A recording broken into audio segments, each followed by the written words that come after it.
everything's kind of slowed down, and I felt really weird, like everything kind of sucked out of my head or something, and I had no idea what was going on, and I just kind of stopped in my tracks.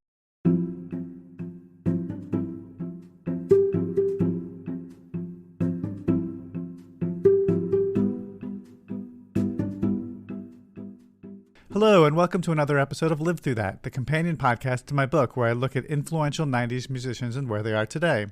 I'm your host, Mike Hipple, and on this podcast, we'll dig a little bit deeper into a pivotal moment into the lives of some of the artists I feature in the book. You can get yourself a copy of the book today by using the promo code PODCAST15 to get 15% off. You'll find that link in the show notes of the podcast. Today's guest is Scott McCaughey. In the 80s and 90s, he was in the wildly beloved cult band from the Northwest, the Young Fresh Fellows. I'm not sure exactly how they reached my young ears all the way over in Syracuse, New York, but I do remember owning a copy of their album Totally Lost back in high school. He's bringing us two stories today. The first is how he became a fifth member of R.E.M. in the 1990s, and the second is how he had to rebuild his career after suffering a stroke while on tour in San Francisco.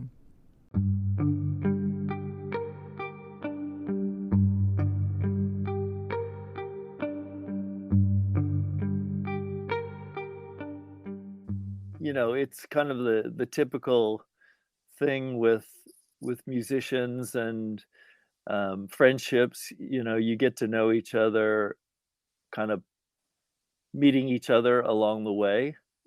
Because I'm in a band, the Young Fresh Fellows, and we're touring about for from 1985 on, doing, especially in the late 80s and early 90s, touring a fair amount, and we would just cross paths with people in other bands. You play with other bands and in other towns, and you make friends. And so it was like that with Peter. I'd actually heard that he liked our band, because he's a record fan, and loves music. And so one of a DJ I knew at KCMU in Seattle had said, yeah, this Peter Buck came in, and because R.E.M. was in town, and he said, oh, he said, do you have the Young Fresh Fellows single or something? Like, I really like their record, and I want to get a copy. And so I think he got him a copy for Peter or something. So anyway, I knew he liked us, and I went to their show one night, and actually we were playing the same night, so I couldn't go to see R.E.M., but I went to to his tour bus, and said, hey, here's a record for you, because we had this crazy new record we'd done with this band called the Squirrels, and gave it to him. And so we chatted, and that was great. And then we toured in Athens a number of times, and he would come and see us, at the Uptown if he was around. And, it was just a real cool guy, music lover, just like I was, So, and we ended up, I think in the early 90s, we ended up spending the night at his house after playing at the 40 Watt, and, stayed up all night listening to Big Star and all kinds of crazy records, as you would do. And there could have been substances involved. I don't know. I mean, actually, just mainly alcohol with us, because that's what we do. That's what we did anyway. And then he came to Seattle when when R.E.M. was doing Automatic for the People. They spent a month sort of doing the later stages of the record in Seattle, and he called me up because he knew me and was hanging out for a month, so he wanted somebody different to hang out with. And so we started going out to eat and stuff like that, and going to the Crocodile and all that. And then he ended up meeting Stephanie, who ran the Crocodile, and they ended up having a relationship and having kids and everything. And so anyway, so he ended up moving to Seattle, to make a long story short. And at one point, R.E.M. hadn't toured for 5 years, and they were thinking about going back on the road. And at that point, the fellows had kind of slowed down, and we weren't really doing much for a little while there. And so he asked if I'd be interested in, playing with R.E.M., being a sideman, And I said, well, that's a crazy thought. And he said, I'm only asking you because it seems like the fellows aren't really doing much because I wouldn't want to be responsible for taking you away from your main band, which I thought was really cool. And I kind of talked to the fellows about it. They were like, "Oh yeah, you should go for it." And so, Peter said, "Well, you have to audition. I can't just bring you into the band on my say so." I'd met the other guys, a bit too, but mainly Peter and then Mike a little bit. But I didn't really know Bill and Michael too well. Um, so they flew me down to LA to do this little tryout, and it was pretty nerve-wracking for me, because I don't really think of myself as a great musician or anything. I'm mainly a singer-songwriter. A songwriter is my main thing, really. I don't even consider myself a singer actually either. But but I tried to kind of get information out of him, like what should I do? What songs should I learn? And they were really, I couldn't really pin them down to give me much to do. And then they finally said like, "Oh, like maybe we'd have you play piano on World Leader Pretend." So I worked my ass off trying to play the piano part on that, which is probably really easy, but for me, everything seemed really hard. And I knew they wanted somebody who could do guitar and keyboards and bass, possibly. So because I'm mediocre at all of those, so I figured I could be your guy. But I got down there, and when I first of all, they flew me down, and it was the first time I'd ever flown first class on a plane, which was really funny. And I got picked up and taken to I think it was probably SIR down there, and we were singing, and the person who had auditioned before me was T-Bone Burnett, um, who I'm a huge fan of. And so like, that's crazy. Why would they have me if they could have T-Bone Burnett and all of this? But anyway, I got in there. Of course, they didn't even play the one song that I really learned. And I think the first thing they did was spring a brand new song on me that I'd never heard. So I played guitar, and it was on What's the Frequency, Kenneth, because the album wasn't out yet, so I hadn't heard it or anything. And I picked it up really quickly, and then they had me play bass on Everybody Hurts. And I remember Bill Berry was really happy with me playing bass on that song, so that was a good thing for me. So that was it. It was like half hour, 45 minutes, and then they had somebody else, I think, to come in. But later that night, I drove around with Peter and Stephanie, and we were driving around up the hills and in LA, and driving around Mulholland Drive and running into a pack of coyotes and all this stuff, and listening to the unreleased Monster album. And it was really magical night. And Peter was like, "Oh, you're in, they all loved you and everything," and he was right. So I got the job, which was pretty exciting. And then it was like a whole new world opened up for me, and I went on a year-long tour with R.E.M., and that was a real experience. And then it just kind of kept going, and I just sort of became a sort of a fifth member or whatever, a guy who played on the recordings and played on the records, and did all the tours for 18 years. So that was definitely a real life changer for me.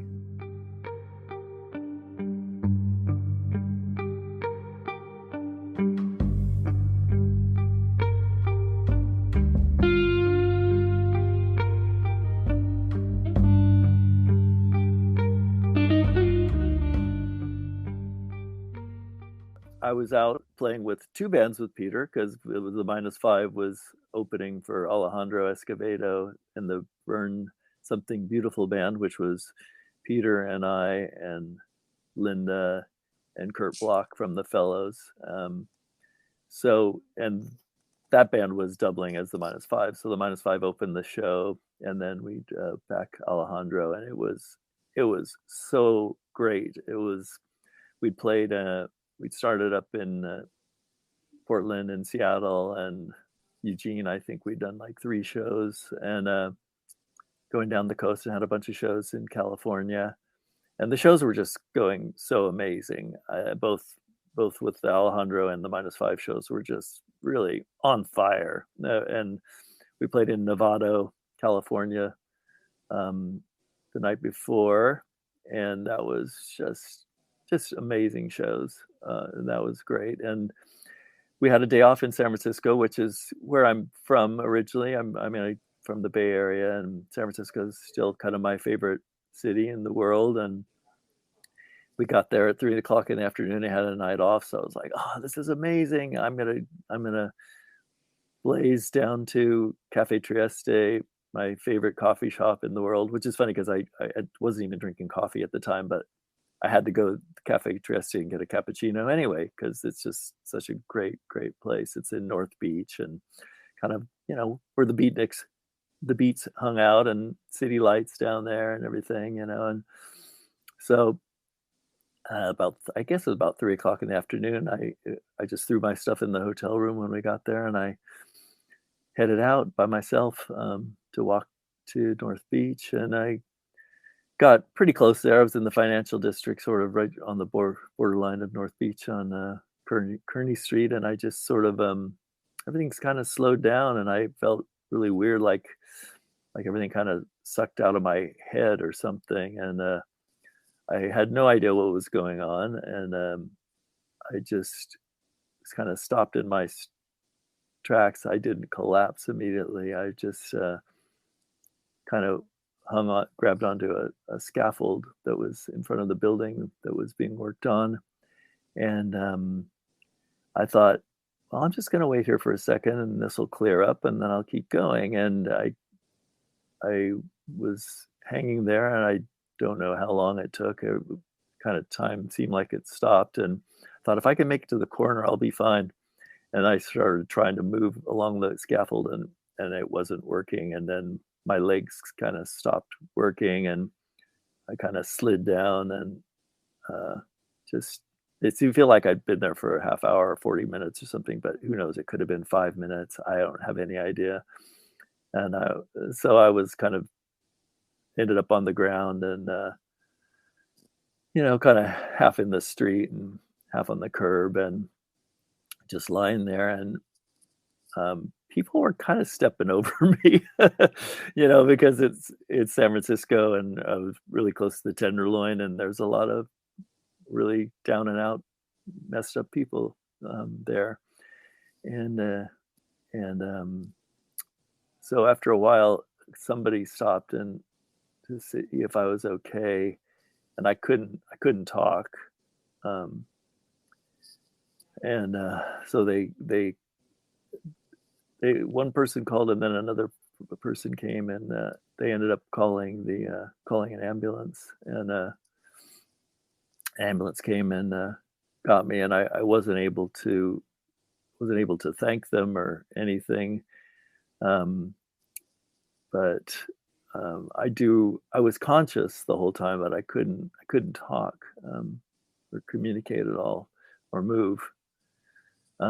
So I remember being in the ambulance and driving up the hill. It was a beautiful day in San Francisco, and I could look out the back of the ambulance and see the street, the city stretching out below me. And I wasn't really worried, or I wasn't in pain at all.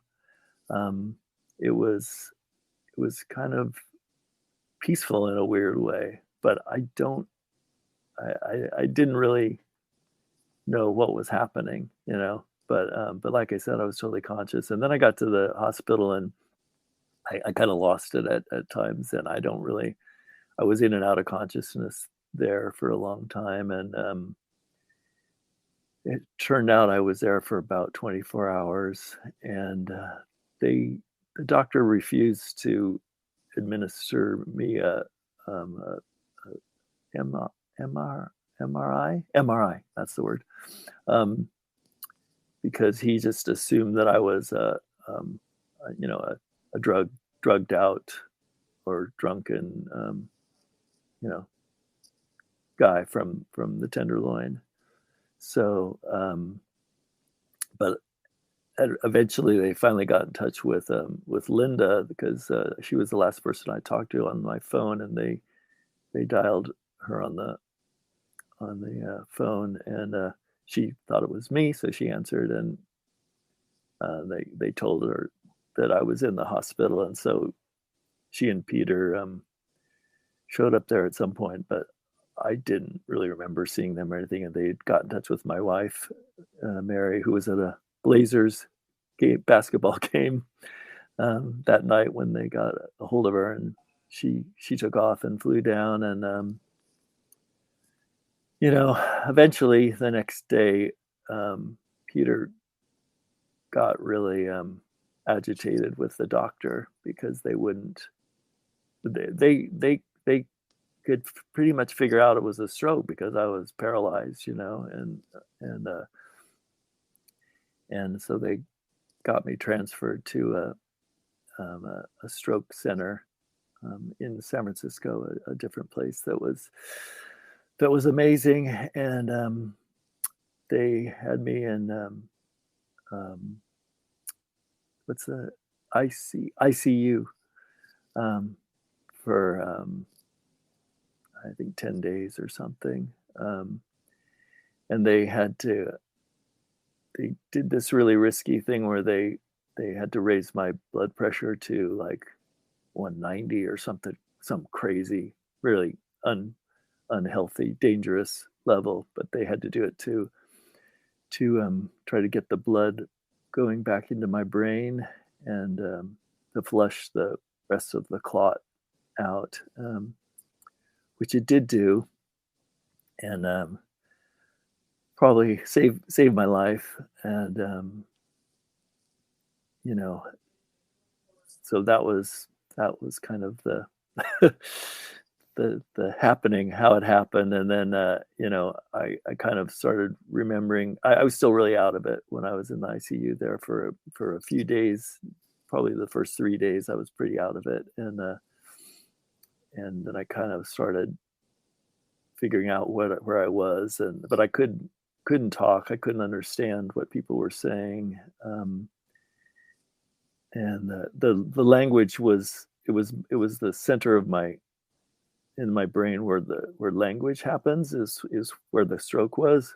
So I couldn't talk or understand, and when I finally could starting to talk and could hear people saying things, I wasn't hearing what they were saying, and I wasn't saying what I was saying. So they finally started making me write things down, and we kind of realized that there was a real big gap in between what I was hearing and saying and what was actually coming out and going in.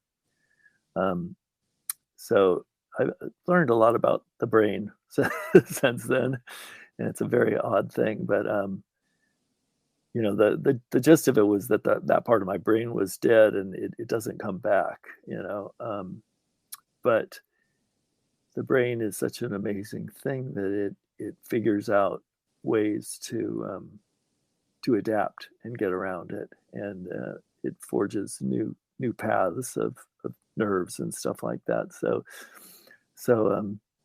eventually I started getting speech back, and when I was able to, within a few days after, when I was still in the ICU, I started writing things down because I had a notebook with me when I fell down when I was walking to the coffee shop, and so I started writing words down and trying to write poems and songs pretty much immediately, like probably 3 days 3 or 4 days after the stroke, and it was kind of all gibberish, um, but those turned into the songs that became my Stroke Manor album that I did at home after I got back to Portland, which was like I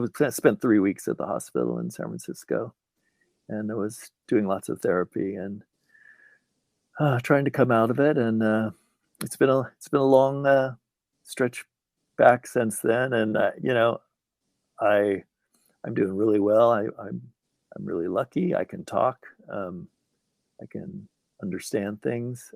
Not nearly as well at either of those as I could have before, but I can't complain because man, I'm here. I'm functioning. So it's been it's totally changed my world. But I will say it's taught me some really good things too. Well, I remember the first thing I played when it was probably a month after the stroke that I got my guitar. And I discovered really quickly Peter when I was still in the ICU had brought a guitar and put it in my hands, and I could remember how to make chords. So I knew that that I hadn't lost that, because that's a different part of the brain, than the language part. So that was really amazing. That was a really lucky thing, because a lot of people who have strokes, like Dave Davis of the Kinks, he had to learn how to play guitar totally from scratch again. So I didn't have to do that because I could remember how to play the chords and everything. I mean, my motor function wasn't as good, but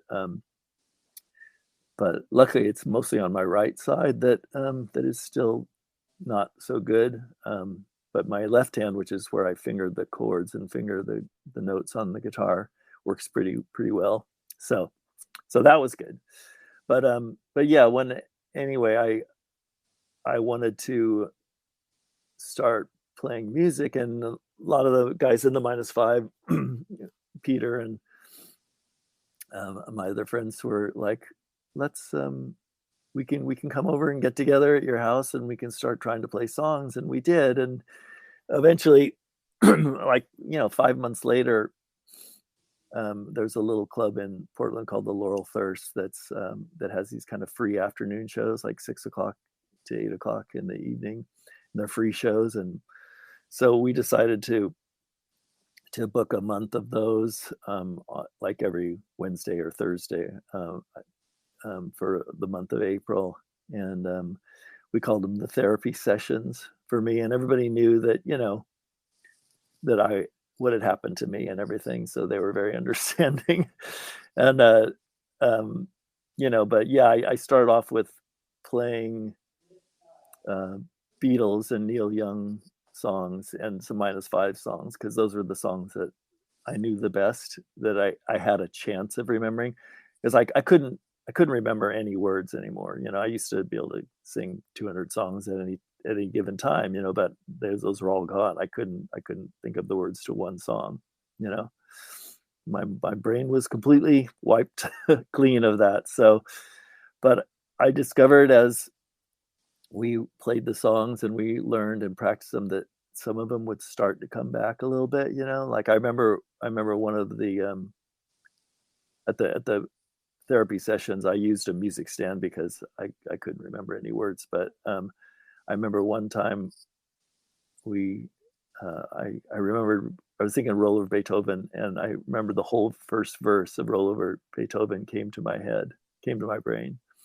So I was like, I felt like, wow, it's coming back. It can happen. I can get some of these songs back.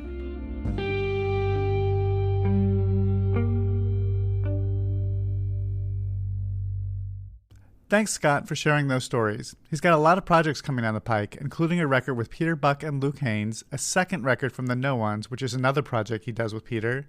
And I'll have a bunch of stuff on Bandcamp this week, including his Sad Box CD and his 66th birthday LP titled Scott the Hoople Stereo 66. Remember, Bandcamp gives all the proceeds to the artist on the first Friday of the month, so it's a good time to check out his current work. I'll have a link in the show notes. Now, onward with some of Scott's recommendations. Well, the biggest thing that I'm sure anybody would tell you right now is the Get Back documentaries, the Beatles, the Peter Jackson, documentaries. Get Back is like the greatest thing that ever happened. For people who have been in bands and lived their life recording music and writing songs and stuff like that, it's just such an amazing thing to see. And of course, I'd seen Let It Be, the movie, before, and I'd seen even bootlegs of lots of outtakes, and I've got bootleg albums of tons and tons of stuff from the sessions. But seeing it all in like the 8 or 9 hours or however long it is that Peter Jackson put it together, it's just so incredible. It's so honest, and it just kind of really encapsulates what it's like to be a musician and be a band, and to watch it being the greatest band of all time. and being in those rooms with them, it's just such an incredible thing and so inspiring. So that's one. What else? Another thing that's been great in recent years is Neil Young Archives. That's his website. And I'm a member of that. You pay $20 a year, and you have access to all his music and really high quality versions of it, and all this extra music, that's unreleased, and all these films and everything. So that's a constant for me whenever if I'm, riding on an exercise bike or whatever, I'm watching Neil Young videos or listening to his music pretty much. And that was partly, I also did when the pandemic started, one of the things I did was I made a tribute album to Neil Young for his 75th birthday. So I put out a double album of me doing Neil Young songs. And so that was a really, really cool experience. And I've gotten really, really into the poetry of Anne Sexton, who is a poet in the 50s into the early 70s, when she died. I read a biography about her, and at the same time read a book of her complete poems, and those were really, really fascinating for me, and got me kind of forcing myself to write poems, just also as part of the process of trying to make my brain work, like it did before, where it could access words. It doesn't, but it's really helpful. So I really, really into Anne Sexton, and and Sylvia Plath too, of course, who I've always been into, but her poems are amazing too as well, and it's because of getting to both of them, I've been going into other poetry too, which is been awesome. And the Tweety Show is another thing that's been great the last couple of years. It's sadly, because I don't know if you know about the Tweety Show, but it's Jeff Tweedy and his sons and his wife Sue, and they welcome you to their living room.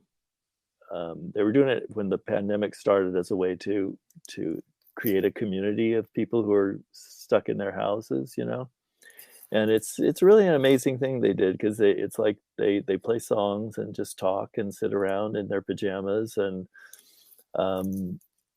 it's really, it's like 1,000 people kind of tune in typically on any given night, and they were doing it almost every night for a long time when the pandemic first started. Then they kind of slowed down, and now they still do it once or twice a week typically, but it's just a real community, and it's like it feels like you're hanging out with them in their living room.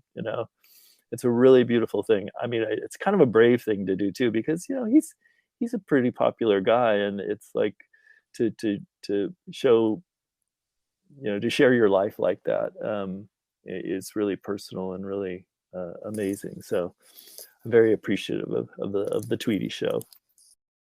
And the other thing that I got into over the last couple of years is this Bandcamp thing. I always knew Bandcamp was there, but I just kind of ignored it because I was like, why would I want to put out digital music when I could put out records, and CDs and stuff? Because I'm old school. I still like to hold a product in my hand, and put it on a record and put record player and stuff like that. But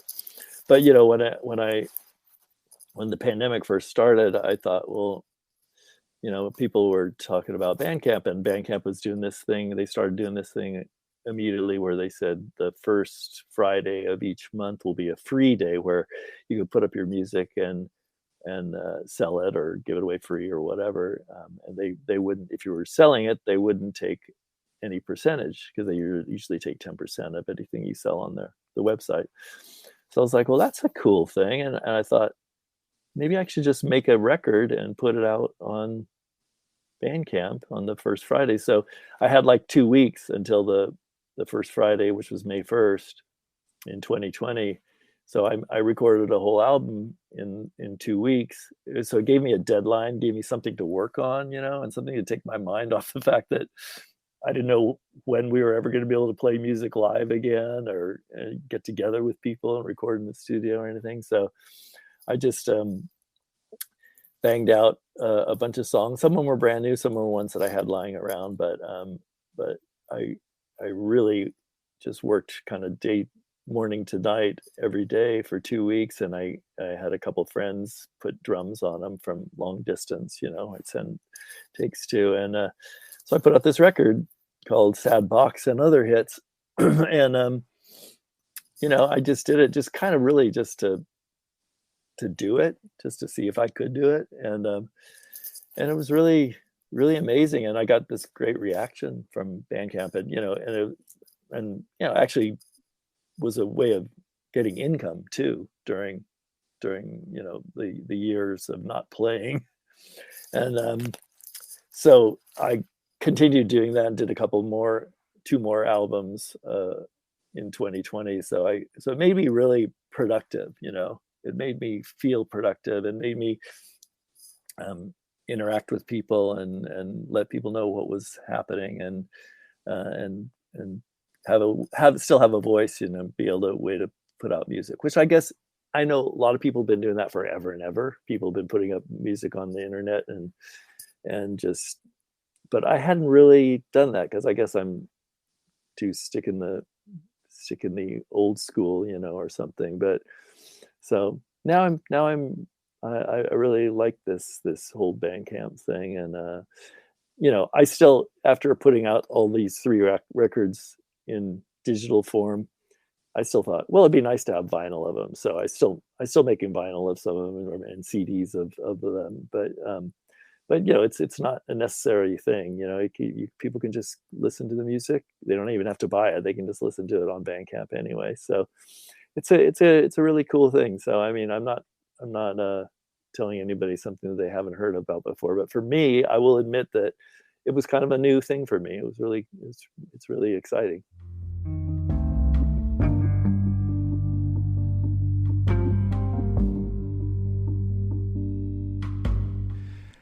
That's it for today's episode. Please be sure to also check out my book, Live Through That, available everywhere now for more stories and photos. And remember, you can get 15% off using the promo code podcast15 by ordering at the link on the podcast page. And if you like this show, subscribe so you'll know when the next episode comes out. Until next time, thank you for listening.